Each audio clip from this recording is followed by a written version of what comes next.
Además, es el exdirector gerente de innovación de Corporación Life.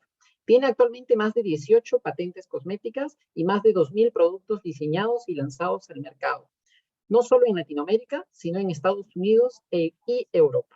Además, cuenta con 12 premios de innovación y es asesor del sector de industria cosmética de PROMPERÚ. Doctor, le doy el pase. Muy bien, muchas gracias. ¿Se escucha mi audio? Sí, se escucha. Ya. A ver, vamos a ver.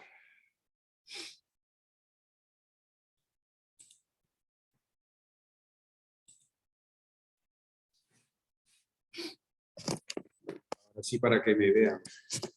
¿Se ve la presentación? Por favor, me confirmen. Jamie. Sí, doctor, sí se ve. Ya, perfecto. Bueno, muchas gracias y muy buenas tardes. Gracias por la invitación y también gracias a ustedes por tomarse unos minutos, bueno, van a ser un poco más de unos minutos, este sábado, que yo sé que es para descansar, pero les agradezco por tomarse su tiempo para escuchar un poco sobre este tema de diseño y desarrollo de productos cosméticos modernos, ¿no? Que, bueno, es una rama de la industria de aplicación para los químicos farmacéuticos, que es muy interesante, siempre lo digo, es muy competitiva, es una industria muy innovadora, y que es un campo de desarrollo bastante prometedor para quienes se interesan en esta industria. El objetivo un poco de la presentación no es enseñarles a formular un producto, ¿ok? Así que lo menciono desde ya porque no quiero que vayan a pensar que la idea de la presentación es enseñarles a formular un producto. Un poco el objetivo es darles como que una visión general, diría yo, de el proceso de innovación, el proceso de creación de productos cosméticos. Desde un poco el proceso a nivel general, global, y también en la segunda parte un poco todo lo que es, digamos, los habilitadores desde el punto de vista de lo que es la ciencia, la tecnología, que soportan un poco la innovación en un producto cosmético moderno. Entiéndase, pruebas de seguridad, de eficacia, sensoriales, microbiológicas, etcétera, y un poco de la transferencia de tecnología. Entonces, a ver, esta es un poco la agenda. El proceso de innovación, un poco la metodología que lo rige, que es la más utilizada a nivel global, las normativas actuales que aplican, un poco digamos, el embudo de innovación o el funnel de innovación. Y ahí entramos un poquito ya a la secuencialidad del proceso, la planificación, conceptualización, desde la VOC, que es la voz del consumidor, la gestión de riesgos, la factibilidad integral, la planificación, conceptualización, el diseño propiamente dicho, que cierra con un preprototipo o prototipo, luego el desarrollo.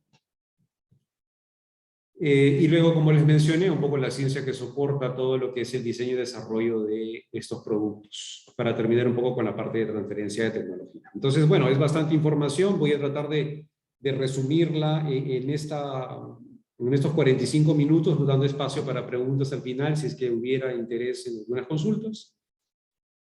Así que bueno, vamos a ir lo más rápido posible para compartirles a ustedes esta información.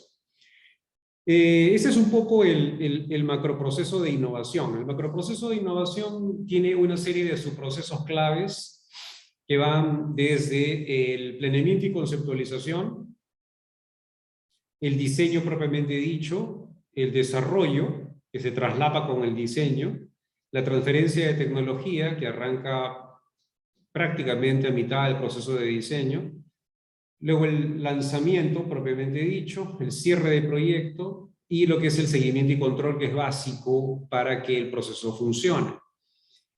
Y un proceso muy interesante, que también lo vamos a ver, que es el de investigación química o investigación exploratoria y aplicada, es decir, la consecución el acceso de tecnología innovadora que luego pase a un pipeline de tecnologías que luego se valoriza, se analiza con el área comercial desde el punto de vista de las oportunidades de mercado y esas tecnologías se factibilizan a nivel de eficacia, seguridad, compatibilidad, estabilidad, ¿no? Y se tiene pues un pipeline de tecnologías que luego se utilizan para el lanzamiento de productos nuevos. Esta es un poco la metodología StageGate. StageGate es una metodología a nivel mundial utilizada no solamente para cosméticos. Se utiliza para el diseño de celulares, automóviles, electrodomésticos, para productos de consumo en general. Es una metodología globalmente conocida y reconocida como una herramienta muy útil para lo que es diseño y desarrollo de productos. Como les comenté en la agenda, un poquito el embudo de la metodología va de la parte de acá, que es la parte, digamos, divergente, hasta acá, es una parte convergente, es decir, entra mucho y sale poco. Y es como tiene que ser un proceso creativo, un proceso de desarrollo y creación de tecnologías, ¿no? No tenemos que enfocarnos tanto en la calidad, sino enfocarnos en la cantidad. Tiene que entrar mucho y luego en el proceso, como lo vemos acá, se va filtrando a través de los llamados gates o hitos. Un gate es un hito, es un punto de control donde nosotros analizamos los elementos de salida de la etapa, el stage previo, ¿no? En función a los requisitos, los elementos de entrada, los elementos que salen con los requisitos esperados en la etapa definida. En este gate, y aquí tenemos gate 1, gate 2, gate 3, gate 4, gate 5, tenemos stakeholders, que son las personas responsables de tomar decisiones respecto al proceso, ¿no? Y las decisiones en cada una de estas etapas pueden ser detener, reprocesar, matar el proyecto, ¿no? O dejarlo en stand-by. Entonces, esta metodología que se utiliza en la industria cosmética está diseñada para lograr incorporar la voz del consumidor, el VOC, en los nuevos productos. Promueve el trabajo en equipo, proporciona enfoque vía gates, que como les digo, son puntos de control, hitos de control. Establece requisitos claros para el diseño y el desarrollo, ya que cada una de esas etapas, esta es una etapa, esta es otra etapa, cada una de esas es una etapa, tiene elementos de entrada y elementos de salida con requisitos específicos. Y también provee métricas para medir el performance del proceso completo. ¿Okay?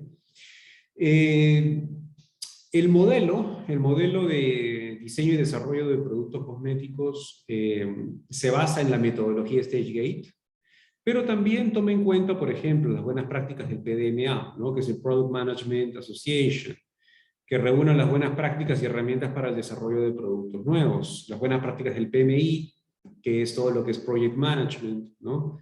Reúne buenas prácticas y herramientas para la gestión del proyecto, sobre todo enfocado en métricas, ¿no? De performance del proceso de innovación, entendiéndose como métricas principales la calidad, el costo, el tiempo y las unidades esperadas del producto que debe ser entregado en un lead time específico hacia el mercado. Y el tema de regulaciones. Las regulaciones también se toman en cuenta, dependiendo un poco del el nivel de sofisticación de nuestro proceso. Y si queremos que nuestro proceso sea certificado, certificable o auditable, nosotros tomamos en cuenta normativas ISO o BPM o FDA. Depende también del producto que nosotros diseñemos, ¿no? No es lo mismo diseñar digamos, una crema humectante que un fotoprotector SPF 50 más, ¿no? O ahora 60, como es la nueva normativa de fotoprotectores de los Estados Unidos. Entonces, también hay que tomar en cuenta estas regulaciones. Y vamos a entrar un poquito en detalle en cada una de ellas también. En el tema de regulaciones es muy importante, ¿por qué? Es importante tocar este punto porque, bueno, no es muy conocido, pero existe. Y bueno, si ustedes no han tenido, digamos, la oportunidad de tener esta información, creo que es importante que la conozcan. El BPM cosmético, el BPM 22716, ¿no? De la ISO 22716, si bien no tiene foco en el proceso de innovación y desarrollo, tiene más enfoque en producción hasta lo que es lanzamiento y comercialización, sí puede ser importante desde el punto de vista de el enfoque en la calidad de producción que proviene de la transferencia de tecnología, y la transferencia de tecnología es un proceso de innovación y desarrollo. ¿Ok? Y la transferencia de tecnología es un espacio de ensayo-error y que corresponde a innovación y desarrollo liderarlo. Por lo tanto, hay un punto donde las BPMs pueden, digamos, tener un alcance hasta el Departamento de Innovación y Desarrollo a través del proceso de transferencia de tecnología. Porque el proceso de transferencia de tecnología es el responsable de validar y verificar finalmente el cierre de especificaciones con las cuales se va a hacer la fabricación del producto. Luego la ISO 56002 o 56002, esa es una normativa muy interesante que aplica al tema que nos convoca en este momento. Esta ISO, la 56002, nos da un marco muy interesante de cómo construir un sistema de gestión de la innovación y proporciona también una guía para el desarrollo, implementación, mantenimiento y mejora continua del sistema de gestión de la innovación. Entonces, por ejemplo, si ustedes quieren implementar un proceso de gestión de la innovación, no solamente en la industria cosmética, ¿no?, sino en cualquier otro tipo de industria, revisen la normativa ISO 56002 porque esta da un marco muy moderno, muy competitivo y muy interesante de cómo establecer un marco de gestión de la innovación moderno y que claramente se puede implementar en toda compañía y de cualquier tamaño. Este es un poco el diagrama del alcance de la normativa ISO 56002, que es aplicable a cosméticos también. Si ustedes se dan cuenta, está lo que vimos al comienzo, ¿no? Acá está el embudo, la parte divergente y la parte convergente acá, ¿no? ¿Ok? Entonces, toda esta gráfica de lo que es un poco la visión de la ISO 56002 para la implementación de un modelo de gestión de la innovación, es muy interesante porque se basa un poco en la filosofía del PHBA, ¿no? O sea, planificar, hacer, evaluar y actuar, o si lo queremos decir en inglés, PDCA, Plan, Do, Act, Check, ¿no? Que es el círculo de la calidad de Deming, ¿no? Ustedes lo conocen muy bien. O sea, planear algo, hacerlo, revisar y luego actuar en función al resultado, ¿no? Y eso lo tenemos acá, ¿no? En la parte de abajo podemos ver, ¿no? Planeamiento, hacer, chequear y actuar. Y este es un círculo de iteración continua, porque yo voy iterando, iterar es repetir las veces que sea necesaria para llegar y alcanzar el resultado que yo estoy esperando desde el punto de vista de las especificaciones de entrada, o los elementos de entrada para mi proceso y las especificaciones finales. ¿Ok? Y aquí vemos el embudo stage gate en medio, ¿no? Que va desde la identificación de la oportunidad en el mercado, la creación de preconceptos, que lo vamos a ver un poquito más adelante, pero igual se los menciono. Validar el concepto, normalmente con consumidor, con el target específico. Desarrollar la solución enfocada en la validación hecha con el consumidor y luego deploy. El deploy es el despliegue de la solución a nivel de mercado, ¿no? Entonces, tenemos acá desde la identificación de la oportunidad a través de este proceso, este embudo soportado por la metodología Stage Gate, ¿no? Etapa hito, hasta el mercado donde ya propiamente podemos hablar de innovación, que es llevar la idea o la creatividad hacia el mercado. Y la innovación no es nada más que la creación de valor para la organización, el consumidor y los stakeholders, ¿no? Es la creación de valor a través de llevar una idea al mercado, a través de una metodología organizada, sistemática, estructurada y con indicadores de desempeño. Otras normativas interesantes que ustedes deben revisar, bueno, yo tengo la oportunidad he tenido, bueno, la oportunidad de haber implementado estas normas cuando trabajé en Belcorp. Yo soy auditor certificado de norma UNE 166002. Y esta normativa es muy interesante porque es la normativa de la Agencia de Estandarización, la Agencia Española de Normalización. Es válida en Europa, es aceptada en Europa y se puede utilizar también como un punto de partida para establecer mi proceso de gestión de la innovación cosmética. Entonces esta norma, la UNE 166002, permite proporcionar directrices más allá de las recogidas en otras normas de sistemas de gestión o EPM conocidas, para el desarrollo de un sistema de investigación, desarrollo e innovación, IDI, eficiente y eficaz. Mejorar los resultados del sistema, mejorar procedimientos internos, optimizar procesos y procesos de innovación tecnológica. Otras normativas que les sugiero revisar si es que les interesa son la AENOR UNE 16608, que es la que se refiere a transferencia de tecnología.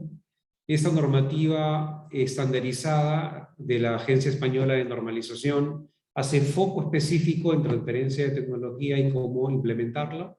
Y la AENOR UNE 16606, que se enfoca en vigilancia tecnológica e inteligencia competitiva.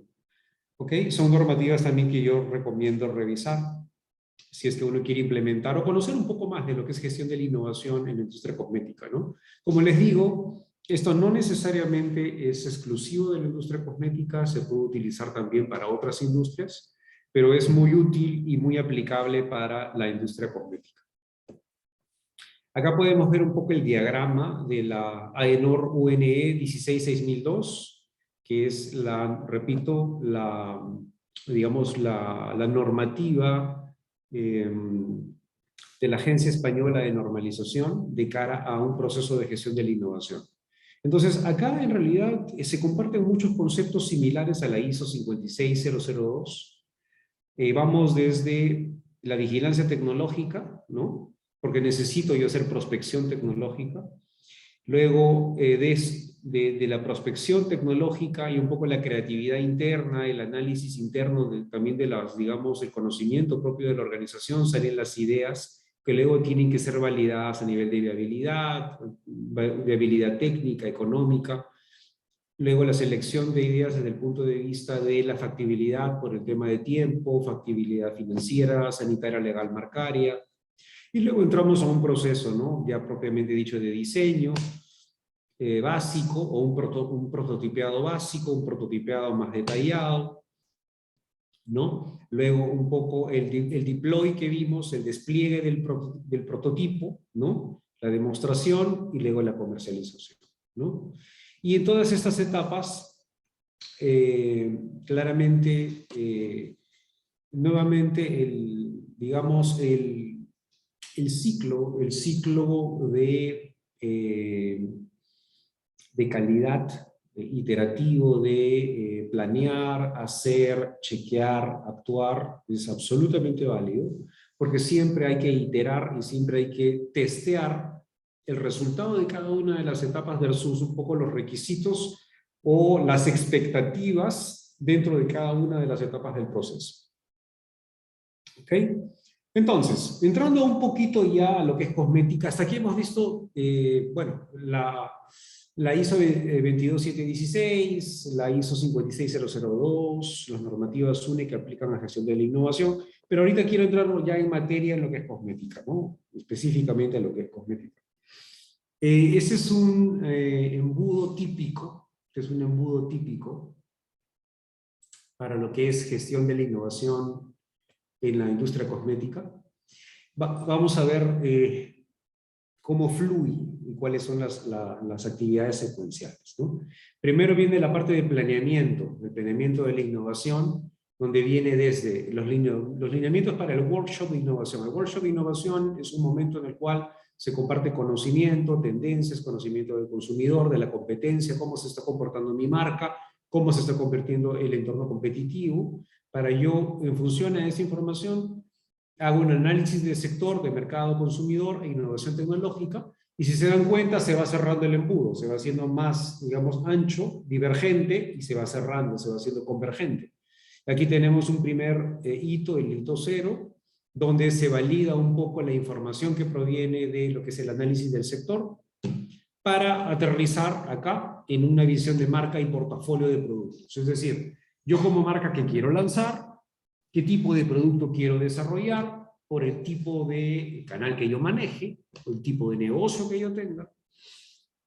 Y luego de armar esa visión, esta es nuevamente revisada en un hito número 1.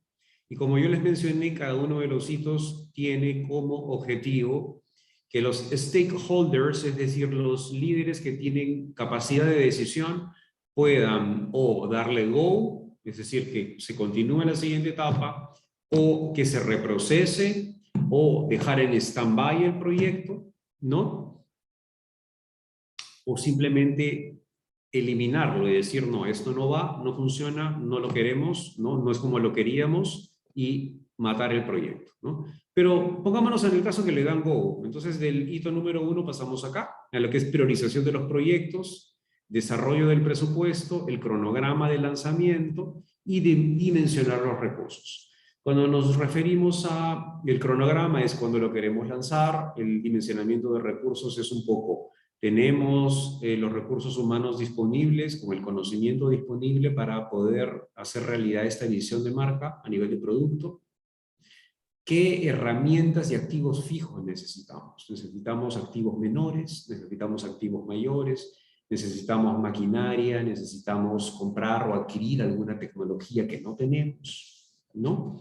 Y todo eso implica un dimensionamiento de recursos y carga de trabajo.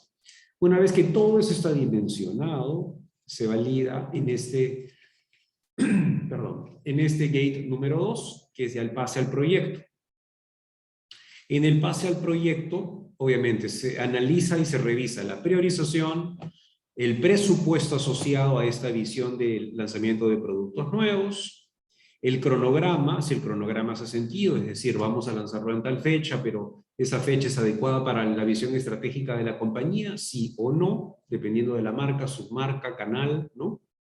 El dimensionamiento de los recursos. Puede que, como mencioné, en la parte de visión de marca y portafolio, yo tenga una serie de productos que quiero lanzar, pero al dimensionar los recursos me doy cuenta que tengo que comprar una máquina de $500,000 y quizás la compañía no está en condiciones de adquirir una máquina de $500,000, ¿no? Entonces, esas cosas son las que se tienen que analizar con mucho cuidado para pasar al siguiente, digamos, a la siguiente etapa.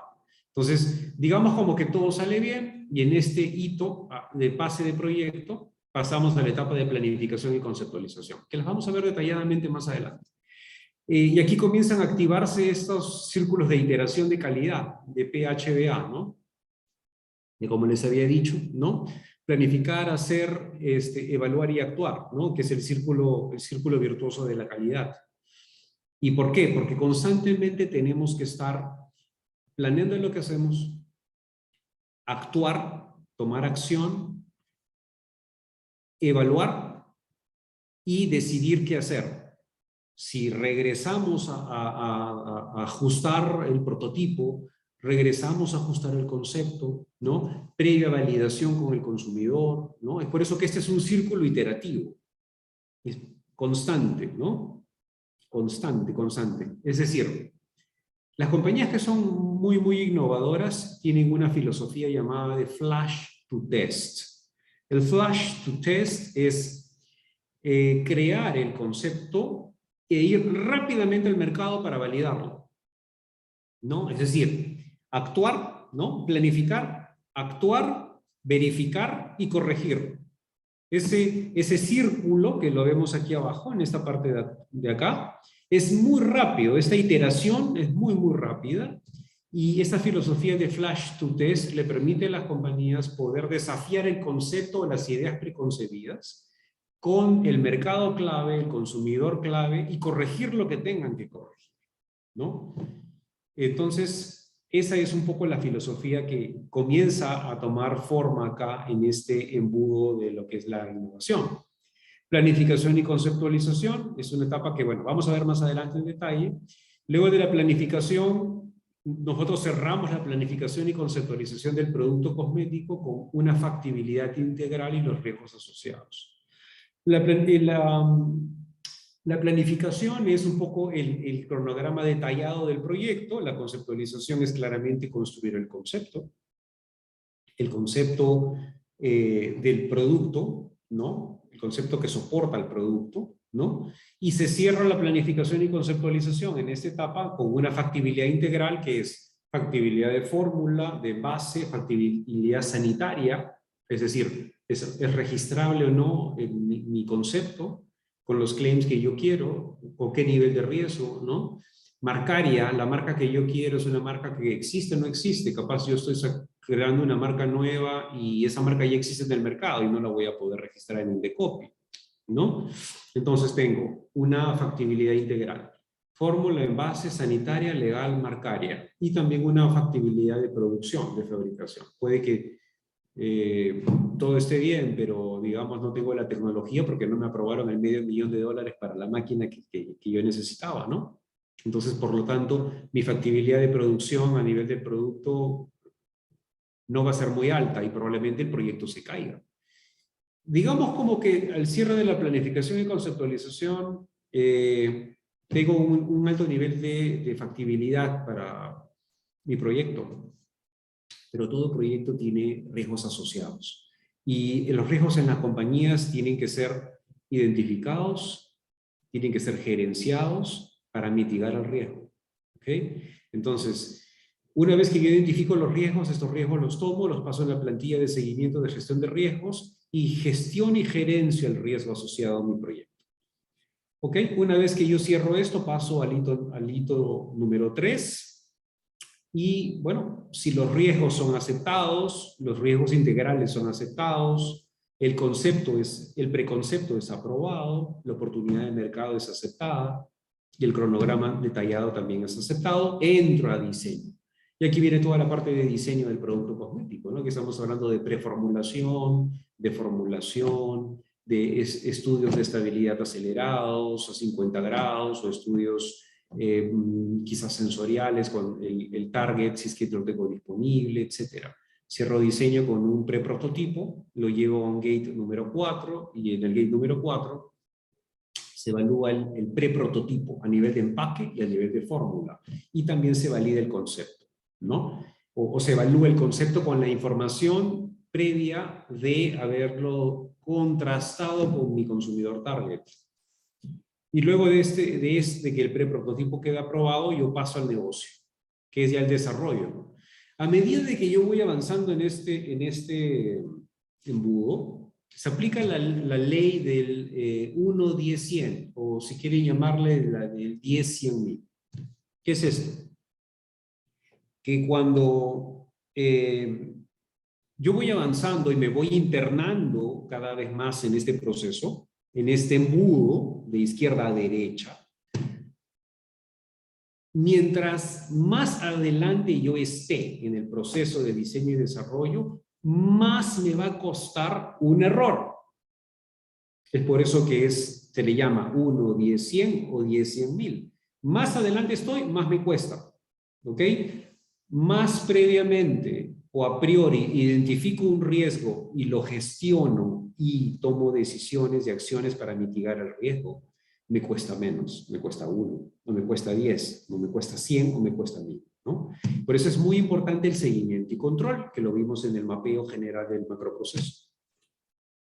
Entonces, bueno, entramos a la etapa de desarrollo. En la etapa de desarrollo, bueno, más adelante lo vamos a ver, vienen todas las pruebas de desarrollo, estabilidad formal, información de registros, viene todo el tema de pruebas de investigación de mercado formales, pruebas de seguridad, de dermatológicamente probado, hipoalergénico, de eficacia, de ingeniería cutánea se aplican, el desarrollo de matricería para moldes en los envases, etc. Son las pruebas ya, digamos, formales, ¿no? Ya yo aquí ya me comprometí con el proyecto. Es por eso que en esta etapa se llama fase de prototipo a fase a negocio.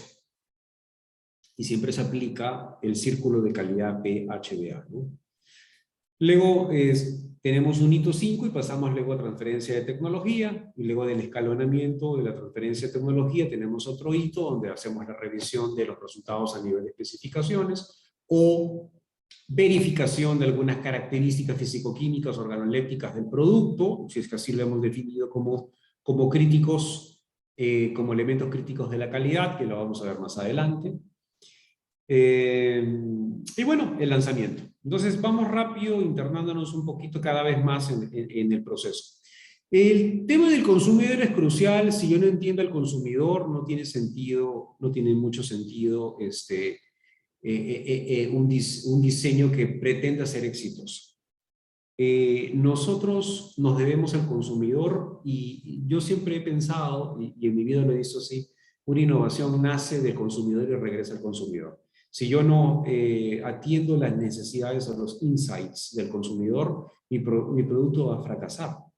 Por lo tanto, es muy importante entender al consumidor. Hay muchas herramientas, ¿no? Por ejemplo, Design Thinking o herramientas del SIT para poder entender al consumidor o entrevistas en profundidad para poder identificar insights, ¿no? Yo tengo que observar y entender, vivir el problema del consumidor, como se llaman los pain points, los puntos de dolor del consumidor para poder resolverlos con mi producto, con mi solución. Entonces, el consumidor es fundamental. Todo nace del consumidor y regresa al consumidor. ¿Ok? Entonces, ¿cómo incorporar un poco al consumidor en el diseño y desarrollo? Entonces, yo lo que tengo que hacer es descubrir oportunidades de consumidor previas al workshop de innovación, ¿no? Entendiendo un poco las oportunidades que me genera el consumidor. Y esto lo puedo hacer a través de múltiples metodologías. Por ejemplo, puedo utilizar Design Thinking, puedo utilizar Kano, puedo utilizar Kansei, puedo usar Scrum. Hay varias metodologías de conocimiento del consumidor que me pueden ser muy útiles. O algo menos sofisticado que podría ser quizás entrevistas en profundidad con un grupo interesante de personas target. Hay consultoras de innovación abierta, de Open Innovation, que hacen entrevistas de profundidad solamente con 10 personas previamente identificadas y con un arquetipo específico del target al cual nos dirigimos, y con entrevistas de tal nivel de profundidad, realizadas obviamente por antropólogos, que permiten identificar insights. Y no necesito hacer una investigación de mercado con 1000 personas o 2000 personas, ¿no? Una entrevista en profundidad bien hecha puede levantar insights que son suficientemente relevantes como para poder crear un producto. Luego, co-idear. Yo puedo co-idear, es decir, crear ideas con el consumidor a nivel de conceptos o prototipos en bruto, ¿no? Y que yo testeo con el consumidor en bruto, maquetas, ¿no? Demos que son testeados con el consumidor y el consumidor me da a mí feedback. Ese es el flash to test, ¿no? Creo mi concepto, mi prototipo en bruto, mi maqueta, la testeo con el consumidor me dice, me gusta, no me gusta, ajusta aquí, ajusta acá. Listo, me voy al laboratorio, ajusto lo que tengo que hacer, ahí viene el tema de la iteración, ¿no? PHBA. Regresa el consumidor y el consumidor me va afinando y va disminuyendo un poco la variabilidad o la posibilidad de que yo pueda cometer un error a nivel del mercado porque el consumidor me lo está validando.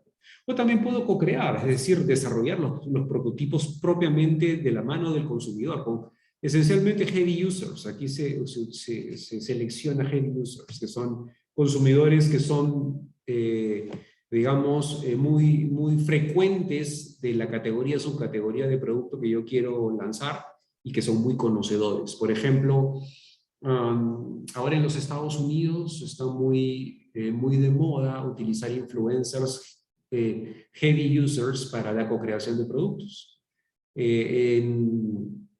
Si ustedes son curiosos o curiosas y revisan un poquito el Instagram, por ejemplo, de CVS, que es la cadena de farmacias más grande de los Estados Unidos, bueno, una de las más grandes del mundo, ellos acaban de lanzar, por ejemplo, toda una línea de maquillaje desarrollada con un influencer que es un drag queen, ¿no? Es estos señores que se pintan pues, con un maquillaje muy recargado y estas cosas, ¿no? Y son heavy users, estas personas son heavy users de maquillaje, son profundos conocedores de maquillaje, ¿no? Al margen del concepto que tengamos o no, o el juicio de valor que podamos hacer de estos personajes, yo los veo desde el punto de vista de la oportunidad de conocimiento del consumidor y son gente pues, que realmente para tomarlas como parte de un equipo de diseño y desarrollo son invaluables, ¿no? Porque son heavy users, muy conocedores de maquillaje, ¿no? Y que pueden guiar al equipo de diseño respecto a la duración y la forma de aplicación del maquillaje, si se debe correr, no se debe correr, cuánto debe durar, la textura que debe tener, etcétera, ¿no? Porque son heavy users de maquillaje. La voz del consumidor es fundamental porque nos permite a nosotros identificar la necesidad, luego convertirla en un CTQ, que es el CTQ es un Critical to Quality, es elemento crítico para la calidad. ¿Y por qué es importante los CTQs? Porque los CTQs se convierten en especificaciones analíticas, ya sean físico-químicas o sensoriales, ¿no? Y esas especificaciones luego se despliegan en nuestros procesos, ¿no? Entonces, yo defino especificaciones, pero ustedes dirán, ¿de dónde viene la especificación? La especificación tiene que venir del consumidor. La especificación responde a un CTQ, o un elemento crítico de la calidad. Porque yo tengo que definir en mi diseño qué es crítico. ¿Qué es lo crítico? La textura, el aroma, el producto tiene que darme una sensación fría, el producto tiene que absorberse rápido en la piel, la máscara tiene que durar 24 horas, no se debe correr, o el labial no debe dejar los labios acartonados, o el champú debe tener una espuma súper cremosa.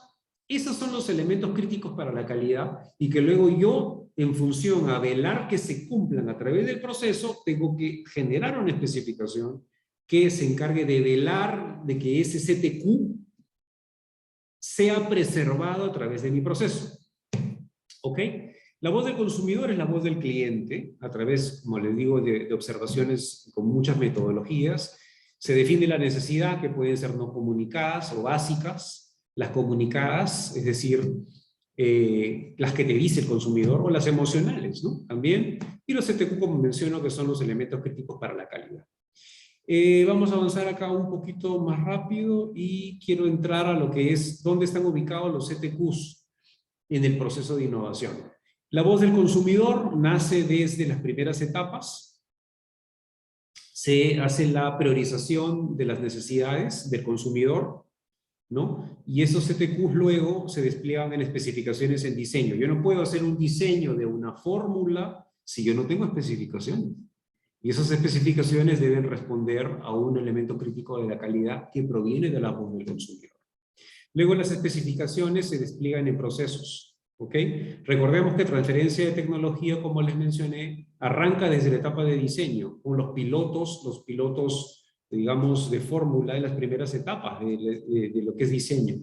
¿Por qué? Porque yo tengo que validar mi fórmula de manera, digamos, adelantada antes de hacer una validación del método operatorio, fórmula o operaciones unitarias, cuando ya el producto está en la planta, ¿no? Yo tengo que hacer la validación mucho antes de la fórmula, método y especificación, y eso nace desde el diseño, pero para hacer eso yo tengo que tener especificaciones. Es por eso que las especificaciones se despliegan en procesos en la etapa de diseño, antes de arrancar transferencia de tecnología. Bueno, viene la verificación y validación, ¿no? Verificación y validación, verificación y validación, ¿no? Verificación y validación. ¿Y qué es verificación y validación? Lo que hemos visto, que es el círculo de calidad, ¿no? Planear, hacer, chequear, actuar, que es la iteración constante de tengo que contrastar lo que sale de mi subproceso con lo que yo esperaba que tenía que salir, ¿no? Con los elementos de entrada que tengo. Entonces, eso se tiene que hacer de manera continua en cada una de las etapas. Ese es el flujo lógico de los elementos críticos de la calidad dentro del embudo de innovación. Listo, rápidamente entramos a planificación y conceptualización. ¿Cuál es el objetivo de la etapa de planificación y conceptualización? Desarrollar un concepto de producto, de acuerdo a los objetivos de negocio planteados por la marca, los insights, el costo, tiempo, nivel de innovación, calidad, asegurando la factibilidad técnica de la fórmula. ¿Cuál es nuestro rol? Participar en la conceptualización, creando el reason why, que es la razón para creer, es decir, la tecnología que soporta el efecto del producto. Elaborar la factibilidad técnica de la fórmula, ¿no? Consolidando la información de las áreas involucradas, registros sanitarios, marcarios, compras, laboratorios, transferencia de tecnología, producción. En esta etapa yo cierro la conceptualización con la factibilidad técnica, como les mencioné. La factibilidad tiene que ser integral, no solo de fórmula, tiene que ser de envase, sanitario, legal, marcario y de producción. Porque si alguna falla, se cae el proyecto. Y bueno, establecer y comunicar en la sesión de factibilidad integral los riesgos asociados. Y una vez que yo identifico los riesgos, tengo que gerenciarlos para mitigar los riesgos. Entonces, en la factibilidad integral, al cierre de la etapa de planificación y conceptualización, yo tengo que tener factibilidad de fórmula, de manufactura, sanitaria, legal marcaria, compras y empaque. Esa es la factibilidad integral. Como la gestión de riesgos, identificando el riesgo, haciendo el análisis y evaluación del riesgo, la gestión y control del riesgo, y luego la comunicación y seguimiento, ¿no? Haciendo ustedes deben conocer esto, que es un poco el cálculo del nivel de riesgo, que es el impacto por frecuencia por la capacidad de detección. Me sale un valor, y mientras más alto el valor, se va poniendo en rojo, es decir, es un riesgo al cual yo le tengo que prestar mucha atención y tomar acciones muy concretas para mitigar el riesgo. Pasemos ahora a diseño. En diseño lo que tengo que hacer es diseñar una fórmula eficaz, segura, estable, manufacturable, con sensorial competitivo, alineado a las necesidades del consumidor, las regulaciones y la visión de las marcas. ¿Cuál es nuestro rol como farmacéuticos o químicos que formamos parte del equipo de innovación? Gestionar los tiempos y actividades asociados al desarrollo de la fórmula, según el plan de diseño definido. Gestionar los riesgos, diseñar la fórmula cumpliendo los requisitos previamente identificados, desplegando los CTQ, los elementos críticos de la calidad en especificaciones, presentar las propuestas de fórmula, gestionar todas las pruebas que se requieran durante esta etapa, y gestionar la documentación y registros necesarios, algunos de ellos que puedan ser auditables, como los documentos de transferencia de tecnología, ¿no? Esta es un poquito la secuencia de diseño y desarrollo. Acá está planificación, y en diseño de fórmula yo tengo preparación para el diseño. Estos son su proceso de segundo nivel y de tercer nivel. Preparación del diseño de fórmula, formulación y evaluación de ensayos, preparación para el envío de muestras para investigación de mercados. Cierro acá con el preprototipo aprobado, y luego en desarrollo hago el desarrollo propiamente dicho de la fórmula, documentación para textos de artes, información de registro que viene a continuación, y transferencia de tecnología en paralelo desde la etapa de diseño de fórmula. Hago el acuerdo y plan de transferencia, es decir, cómo se va a hacer la transferencia, en qué equipo se va a hacer la transferencia, con qué seguimiento, con qué variables de control en el proceso de transferencia, ¿no? ¿Quiénes tienen que participar? Cierro este plan y hago el escalonamiento, ¿no? Luego del escalonamiento, que puede ser de diversas formas, con diferentes tipos de equipos o diferentes tipos de escalas. Algunas compañías utilizan las escalas de por 5, otras por 10. Luego viene la estandarización, que son entre 3 a 5 lotes. Y luego la entrega del paquete técnico, ya cuando mi producto está estandarizado y lo envío a la unidad de calidad, que es producción y control, aseguramiento de la calidad. La etapa de diseño que recibimos, bueno, el caso de negocio, el costo objetivo, la prefactibilidad de fórmula, la matriz de riesgos, recibimos el cronograma validado y el benchmark físico, si es que es necesario para el desarrollo de la fórmula, y bueno, que entregamos nosotros en la etapa de diseño. Materias primas creadas en el sistema ERP que tengamos como definido, costos preliminares, plan de diseño, matriz de los CTQs, especificaciones, los códigos de las materias primas, el patrón de fórmula, listado de ingredientes preliminares, tarjeta educativa preliminar con la información crítica del producto, que es qué es el producto, qué ingredientes tiene, pirámide olfativa, advertencias y forma de uso, contraindicaciones si es que las tuviera, y los estudios preliminares si es que tuviéramos, ¿no? Sensoriales, de eficacia, estabilidad, microbiología, ¿no? Desarrollo. ¿Cuál es el objetivo de la etapa de desarrollo? Bueno, contar con una fórmula después del prototipo, con costo validado, pruebas aprobadas, alineadas a las necesidades del consumidor y los elementos críticos de la calidad, con información técnica lista para lo que es entrega a información, al área de registros y el escalonamiento industrial formal. Nuestro rol, ejecutar y revisar los resultados de las pruebas definitivas de la fórmula aprobada, conducir las pruebas de estabilidad, seguridad, sensoriales, microbiológicas, cuando apliquen, formalizar el acuerdo de especificaciones con los proveedores de materias primas, actualizar la información preliminar de concentrados, de bulk, de materias primas, actualizar y enviar la información de textos definitiva, ¿no? Si es que amerita que se modifique, y, bueno, enviar la información a registros sanitarios, ¿no? Transferencia de tecnología tiene como objetivo gestionar los recursos, analizar los riesgos de manufacturabilidad de mi fórmula, ¿no? Y, obviamente, establecer las etapas de elaboración, definir el costo de manufactura. ¿Por qué es importante transferencia? Y a veces nos olvidamos de esta etapa, y muchas empresas no la tienen implementada.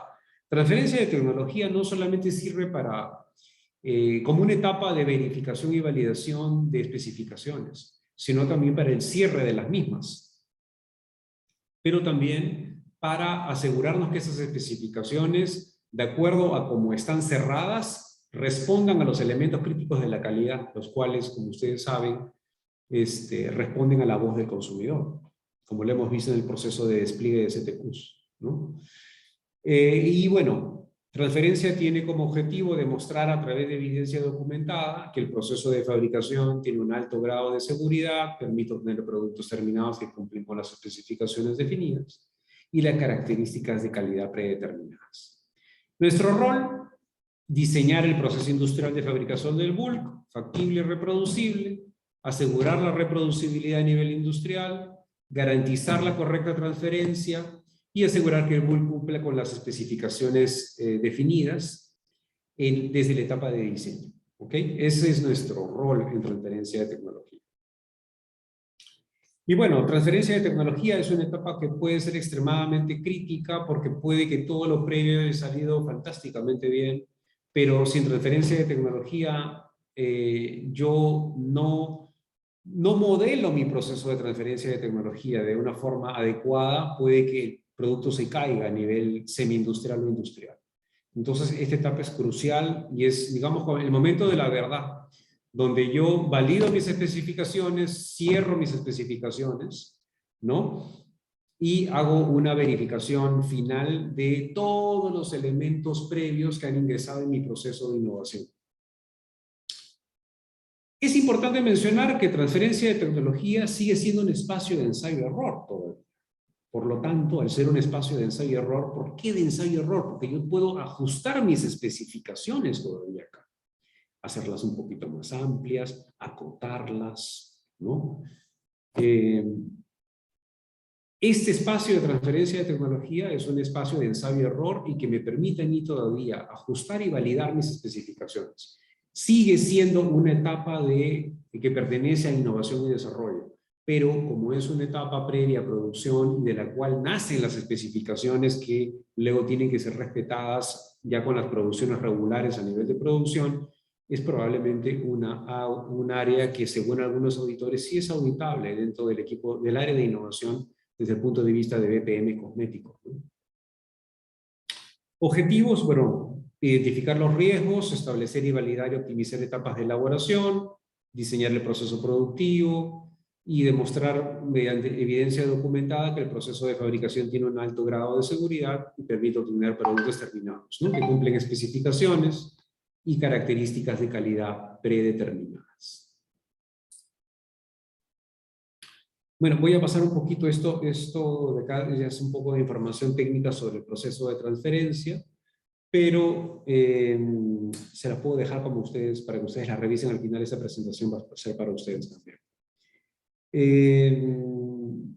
Brevemente un poco de la parte de investigación exploratoria y aplicada. El tiempo pasa muy rápido, es un poco cruel el tiempo. He tratado de avanzar lo más rápido posible, pero todavía estamos un poco a la mitad. Pero vamos ahí, vamos avanzando. Este es un proceso de innovación y desarrollo típico, ¿no? Donde tenemos exploración química, que es la parte de investigación exploratoria. Tenemos la parte de optimización y mejora de proyectos. Estos ambos entregan tecnología, know-how, expertise, innovación al proceso de diseño de fórmulas. Este continúa con el de desarrollo y la etapa de desarrollo de fórmulas se puede abrir en un subproceso de normalización técnica o nuevos mercados, que es la optimización de la información técnica para la apertura de nuevos mercados. Luego del desarrollo, secuencialmente, transferencia de tecnología, optimización y mejora, y luego viene el tema ya de la entrega del producto como tal, ¿no? En cada una de estas etapas nosotros tenemos diferentes tipos de pruebas, ¿no? En la parte exploratoria y aplicada tenemos análisis físico-químicos, estudios de seguridad, estudios preliminares instrumentales, estabilidad preliminar, tenemos compatibilidad preliminar con el material de empaque, estudios de seguridad, de screening de moléculas interesantes, el challenge test microbiológico de la fórmula. En la parte de diseño, las mismas pruebas esencialmente, y en la parte de desarrollo, las mismas pruebas, pero digamos las definitivas, ¿no? Y en la parte de escalonamiento industrial es un poco más la validación físico-química, la validación microbiológica, y en algunos casos la cuantificación de ingredientes activos. La etapa de investigación exploratoria es previa a todo digamos, lo que hemos visto anteriormente, que es este embudo, ¿no? Este embudo que hemos visto, la parte exploratoria es previa, es atemporal. Si ustedes recuerdan la primera diapositiva, la parte de investigación iba abajo, era temporal, no tenía comienzo ni fin, porque va alimentando constantemente el proceso de innovación y siempre se lleva a cabo como un proceso de soporte para lo que es la creación propiamente dicha del producto, que puede tomar, dependiendo de la complejidad, entre 10 meses a 1 año y medio, ¿no?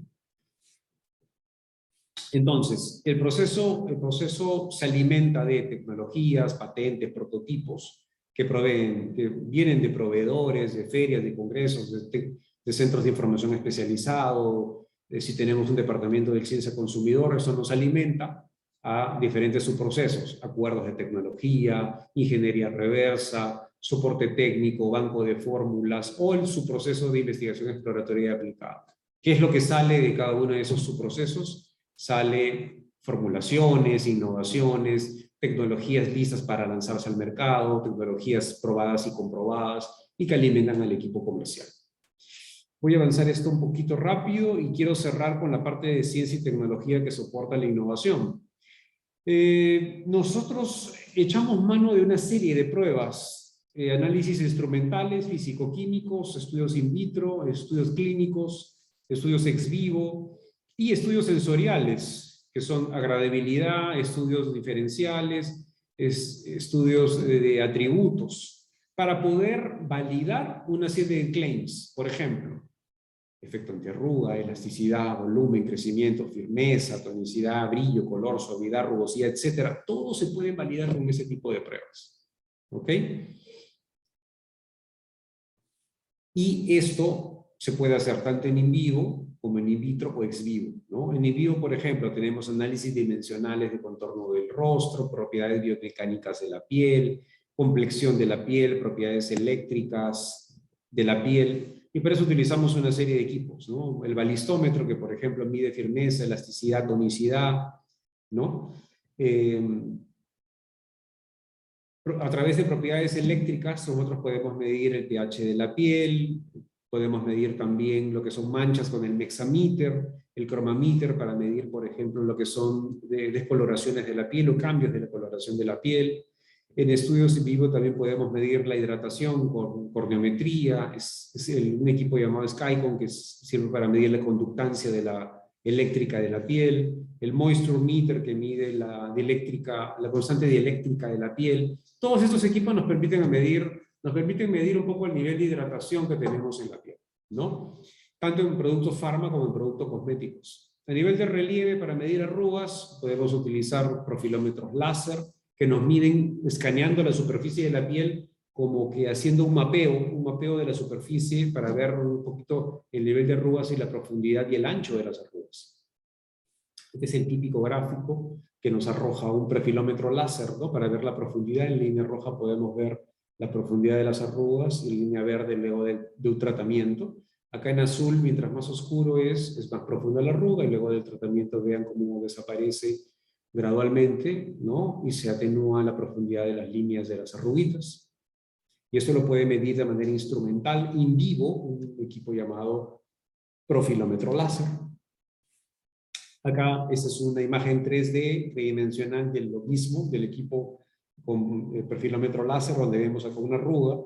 Y luego, este es un producto real de una tesis de hace muchos años que yo asesoré, con aceite de kiwicha al 5%, luego de 28 días. El análisis de perfilometría láser se puede ver acá que disminuye, desaparece prácticamente la arruga, ¿no?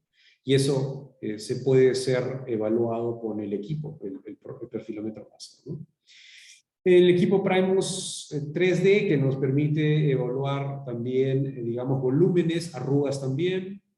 Nos permite evaluar el contorno, el grosor también de la dermis, ¿no? Aquí podemos ver tiempo 0 y tiempo de 2 meses, el grosor de la dermis con este equipo, llamado Primus Body. Es muy interesante para ver, por ejemplo, los volúmenes, los contornos, el grosor de labios.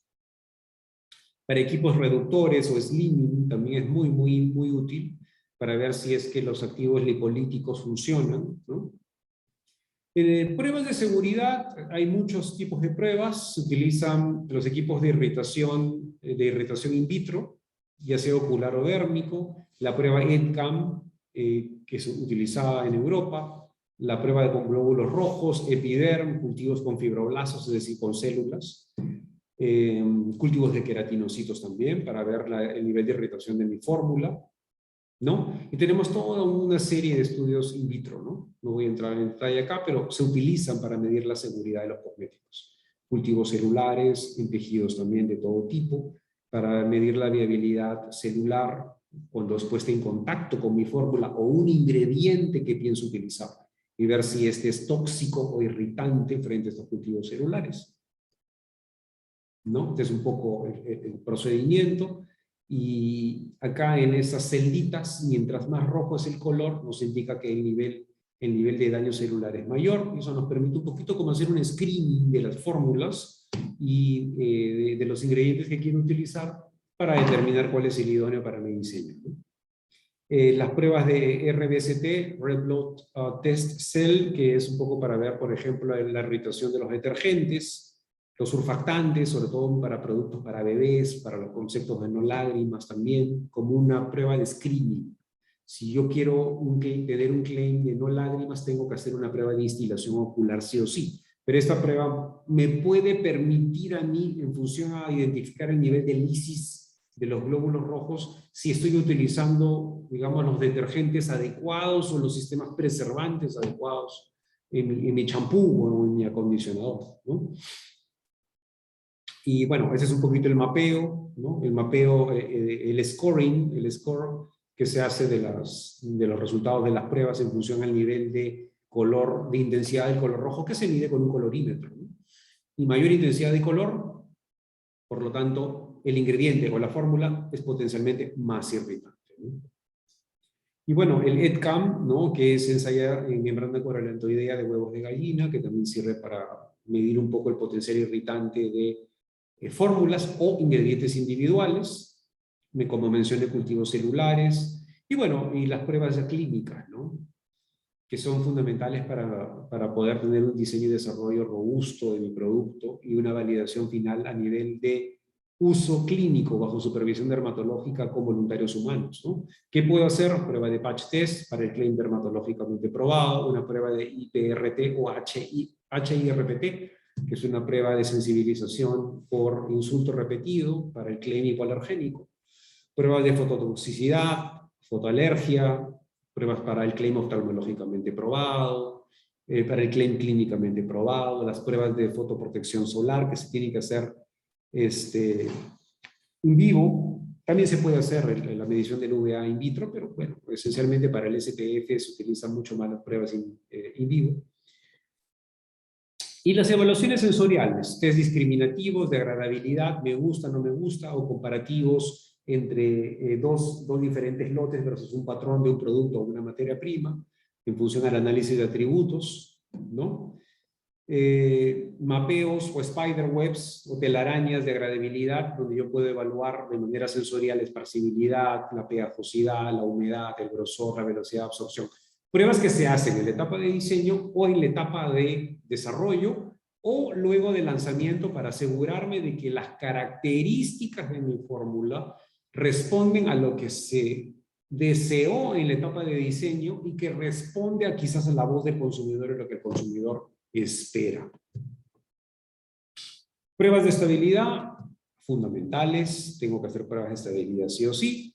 Y bueno, no hay esencialmente nada escrito oficial respecto a pruebas de estabilidad a nivel de productos cosméticos, pero hay muchas guías que podemos tomar en cuenta: ANVISA, CTFA, la ICH, Q1, AR2B, o una mezcla de ellas, ¿no? Entonces, normalmente cada compañía hace una, digamos, una definición de su esquema o planeamiento de pruebas de estabilidad, combinando muchas metodologías o quizás las regulaciones propias de cada país, si es que el país las tuviera, ¿no? Lo que se recomienda normalmente son pruebas a 30 y 40 grados centígrados, humedad relativa entre 65 a 75, dependiendo de la zona climática definida por la ICH, en donde esté ubicado el mercado target, donde yo vaya a vender mi producto. Durante tiempos que pueden ser de 3 a 6 meses, y luego, bueno, estabilidad con envejecimiento a largo plazo para verificar el tiempo de vida útil. Acá también se pueden hacer predicciones de tiempo de vida útil con métodos estadísticos como la técnica de regresión lineal simple, en función a identificar un marcador crítico de estabilidad, y puedo hacer una proyección de TBU, ¿no? La parte de estabilidad es fascinante y es un campo muy bonito en la parte cosmética, y como les digo, no hay nada formal, escrito oficial, y cada compañía toma una serie de normativas para poder hacer su propio manual interno de estabilidad basado y referenciada con diferentes normativas internacionales que dan ciertas guías, ¿no? Dan ciertas guías a tomar en cuenta para la estabilidad de los productos. Pero no hay nada mejor que quien conoce su producto, conoce su mercado y conoce las características claves a preservar, diseñe el esquema de pruebas de estabilidad de acuerdo al tipo de producto, el tipo de empaque, el mercado al cual en el cual se va a comercializar, el consumidor, y también conociendo íntimamente el material de empaque y la fórmula y los ingredientes incluidos en él, ¿no? Microbiología, y aquí terminamos. Fundamental también las pruebas microbiológicas y la validación microbiológica, tanto en lo que es recuento, a nivel recuento microbiológico a través de las pruebas de estabilidad, o idealmente, si se puede, un test de desafío, challenge test, para verificar la idoneidad del sistema preservante elegido para mi producto cosmético. Y luego de las pruebas de estabilidad, monitorear también el recuento y el challenge test, ¿no? Para verificar que el sistema preservante elegido se mantiene a nivel de su integridad química y, por lo tanto, de su efectividad, ¿no?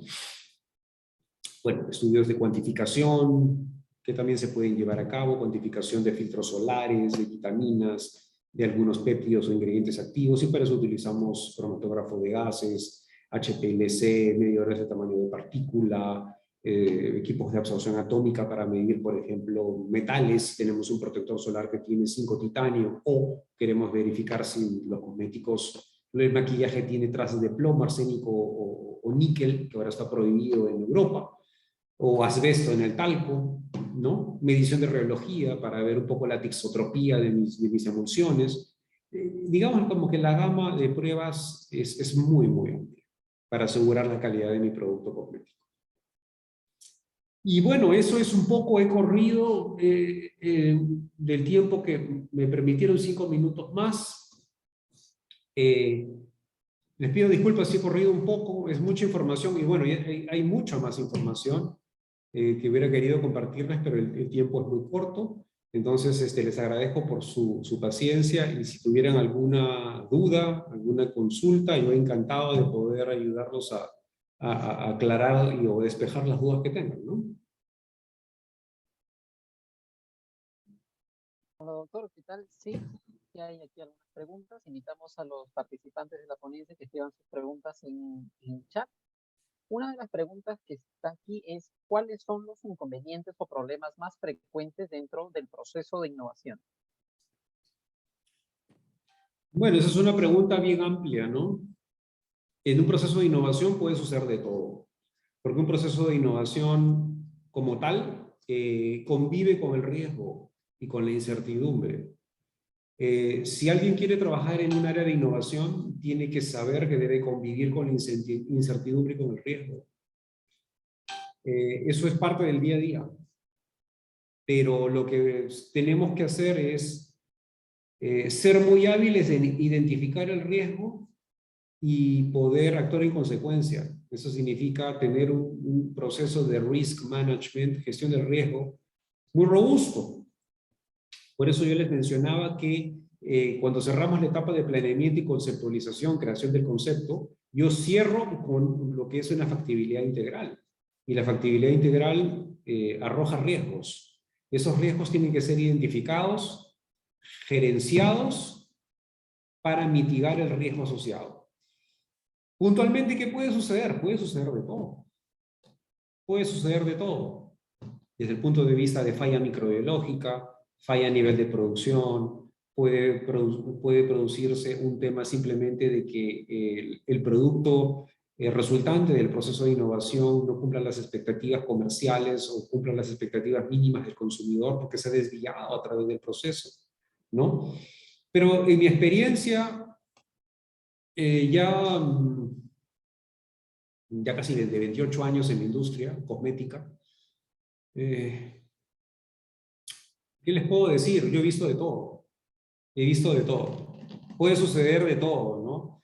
La mejor recomendación que les puedo dar es ser muy, muy exigentes con la gestión de riesgos, ¿no? La gestión de riesgos es fundamental para que el proceso de innovación transcurra sin sobresalto, ¿no? Y que finalmente no tengamos situaciones desagradables, ¿no? Que pueden implicar pérdida de dinero, fuerte pérdida de dinero, ¿no? Claro, doctor. Aquí tenemos otra pregunta, pero antes de ello, invitar a todos los participantes de que llenen la encuesta de satisfacción. La siguiente pregunta, doctor, es ¿cuál es el stage crítico en la fase de innovación del producto? El stage crítico.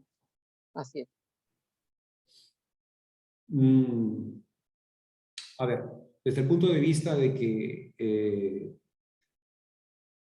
logremos los objetivos, yo creo que el más crítico es la etapa de validación de insight del consumidor.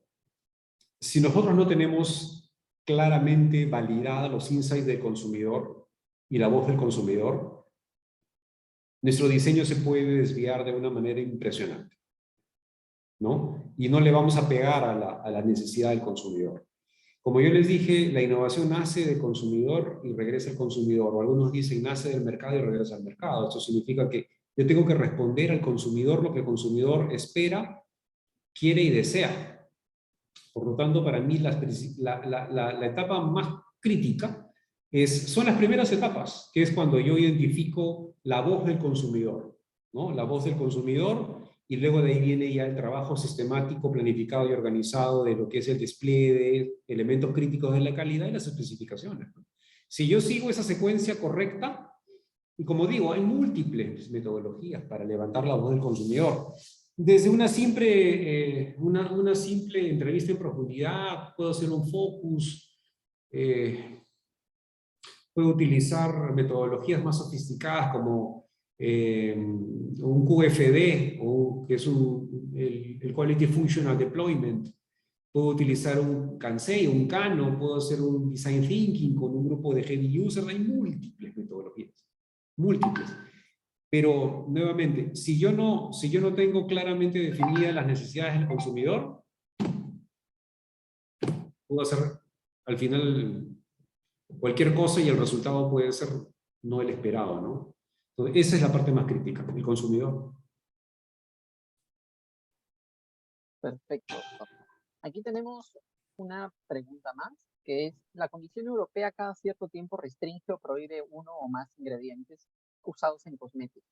¿Cuánto tiempo le demora al fabricante el reformular para que el producto cosmético mantenga las características para lo cual fue creado? ¿El tiempo de reformulación? Así es. Bueno, eso depende de la complejidad de la fórmula, del tipo de ingrediente a ser utilizado en la reformulación, un poco de...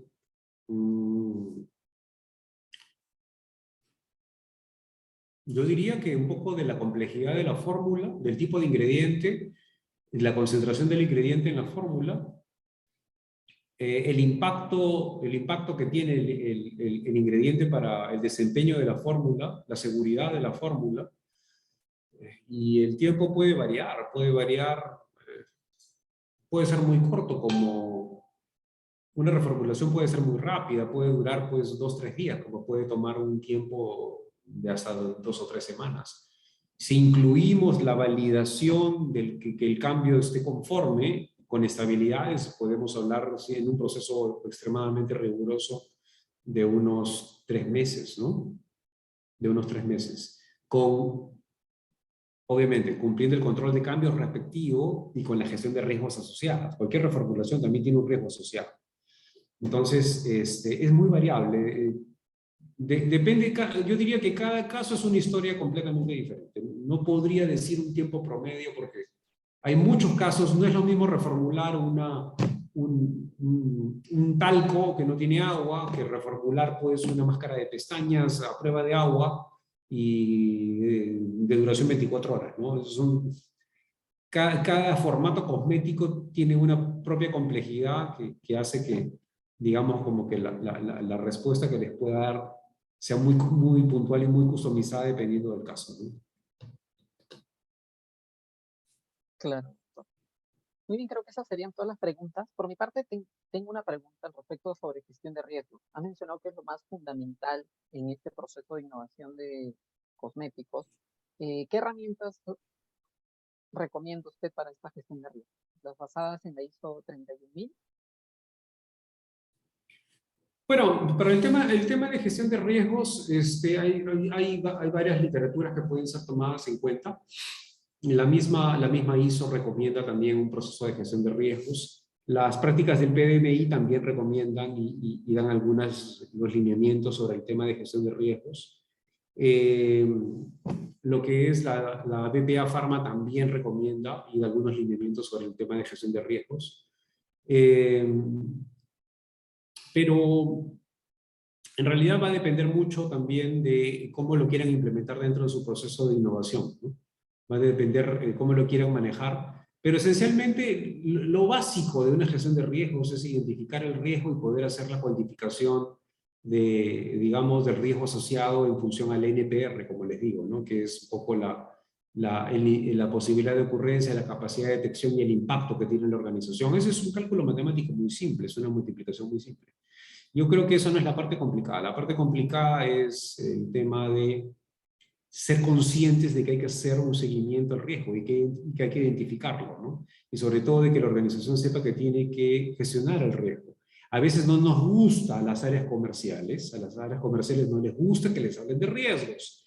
Y dicen, no, yo quiero mi producto, no me hables de riesgos, pero las áreas técnicas somos los responsables en decirle a las áreas comerciales de que todo proyecto tiene un riesgo asociado. Y por lo tanto, nosotros como técnicos y responsables del diseño y desarrollo somos los llamados a asegurar de que el riesgo se identifique y se gestione adecuadamente, ¿no? Claro, doctor, aquí hay más preguntas. Una de ellas es, ¿qué es el benchmarking y cuál es la importancia del benchmarking en el campo de la cosmética, de la farmacia? Bueno, el benchmarking en el campo de la cosmética, diría yo, es un poco tomar como referencia algún producto patrón, o un producto que reúna las características de desempeño sensoriales, de eficacia o de look and feel, o sea, de aspecto que yo quiero que tenga mi producto, ¿no? Y tomarlos como una referencia. Un benchmarking no es copiar. Algunas personas piensan que el benchmarking es copiar. No es copiar. El benchmarking es tomar como inspiración un producto o un concepto o un servicio que sirva de inspiración para mi diseño y mi desarrollo, con el objetivo de que yo pueda superarlo, pueda lograr un parity a nivel de las características críticas para poder competir con ese producto y luego encontrar el diferencial que me permita superarlo, ¿no? Ese es el proceso de benchmarking, ¿no? Bueno, doctor, aquí hay otra pregunta. ¿Qué recomendaciones podría dar si queremos desarrollar un producto cosmético moderno? Perdón, se entrecortó un poquito, no escuché muy bien. ¿Qué recomendaciones podría dar si queremos desarrollar un cosmético moderno? Bueno, esa es una pregunta interesante, pero bastante abierta. Recomendaciones. Mm, Es una pregunta tan amplia que voy a tener que responderla con una respuesta bien amplia también. Eh, yo creo que para diseñar un cosmético uno tiene que apasionarse. O sea, tiene que ser un apasionado y tiene que gustarle esta industria, ¿no? Entonces, yo creo que esa es mi respuesta. A una pregunta amplia quisiera darles una respuesta bastante amplia, pero que en el fondo tiene digamos, un objetivo, que es transmitirles a ustedes de que cualquier cosa que uno cree que pase por nuestras manos, tiene que tener una impronta, y esa impronta tiene que llevar el sello del apasionamiento, del gusto que nosotros le imprimimos en lo que hacemos. Si nosotros diseñamos un producto por desarrollarlo, porque simplemente nos han pedido que lo hagamos, pero realmente no le ponemos la dosis de pasión o de conocimiento, la milla extra, de verdad el producto no va a salir bien, ¿no? Entonces, al margen de la metodología y de la estructura, que es importante, sí, como lo hemos visto, porque para diseñar y desarrollar un producto cosmético necesitamos metodologías, necesitamos disciplina, necesitamos indicadores, métricas y tecnología. Yo creo que lo más importante es un poco el gusto de querer hacer algo diferente, deseable, relevante, ¿no? Y eso requiere mucho de apasionamiento, que es lo que yo recomendaría. Yo siempre le digo a todas las personas que están en esta industria: si no te gusta esta industria, no te apasiona y no te gusta, cambia de industria. Claro, doctor. Aquí tenemos la última pregunta, que es ¿cuánto tiempo aproximadamente tarda en desarrollar un cosmético nuevo? Depende de la categoría, pero si por ejemplo hablamos de un producto fast track, podemos hablar si es muy fast track y si es por ejemplo, una innovación comercial, puede ser tan rápido como un mes y medio, ¿no? Pero si es una innovación de valor o una innovación disruptiva, puede tomar bien un año y medio. Y también depende de la categoría.